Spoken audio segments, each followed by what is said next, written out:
Salam alaikum. Good morning, guys. Good morning if it's morning, and good evening if it's evening, wherever you may be when you watch this video. Started the day off, you know how it is, making the donuts. Nothing else that we could do but work and provide for ourselves and the family. That's the name of the game. I wanted to speak a little bit on those brothers and sisters that already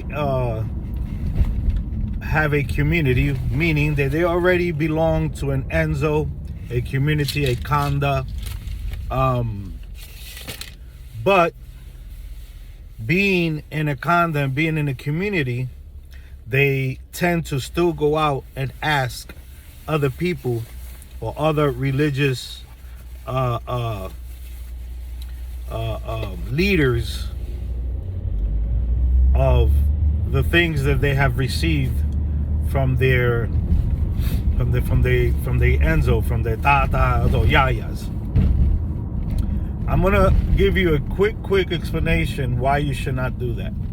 Okay, I know that we all want to make sure that what we receive is correct, that is right, that is done the correct way with the right intention, and but at the same time, you have to realize, like I always say, that every lineage, every house has its way of doing things. So if your Tata does, let's say he does a lucero for you, and you're there and you see how he does your lucero en cuyo, your talanquero, your talanca, whatever, and you see how it's done, and you receive it, and then you start doubting, or you start asking another religious leader about how a lucero should be confectionated. A lot of them are not going to tell you how it's confectionated or conformed, because you don't belong to the Enzo, to the house. Okay? But if you start explaining to them, oh, mine was done this way, mine was done that way, this is what they put in, it was I seen it, or whatever. Now you have the possibility of another leader from another Enzo saying either one thing: your Tata gave it to you, that's how he did it, that's how he does his stuff, that's the lineage you in, we respect it, that's it, no more, you already got it. Then you'll have maybe a religious leader that, not because he's trying to be malicious, it's just that he doesn't do the encuyo, or that lucero, or that guardiero like that. He does it a totally different way. So because he does it a different way, he might say, oh, well, no, well, I don't agree on that, or that's not the way it's done. Because he understands through his lineage that they do these luceros, or a lucero en cuyo, or talanquero, or guardiero a certain way. Sometimes they just come out and say it like that without realizing that they making how can I say, making a mistake on saying it this way, because he forgets about the other lineages that they do them maybe differently. You understand? Not the way he does his things. So at the end of the day, you'll start bringing confusion into yourself, because you start thinking, because you spoke to another religious elder, or you spoke to somebody that's in the tradition that already has had it in cuyo, and they explain to you kind of how there was made, if it's in a pot, if it's in a rock, does it look like an legua, is it on a piece of stick or a trunk, or some type of African figurine, or all this type of stuff. Once you start getting into this, you start bringing in confusion, because it's none of the pot is not what it has to do with it. The figurine does have nothing to do with it. You understand? The rock outside that looks like a legua or something doesn't have nothing to do with it. It's what's in the inside that matters, and the spirituality that was put inside that receptacle or that item. That's what matters. Okay?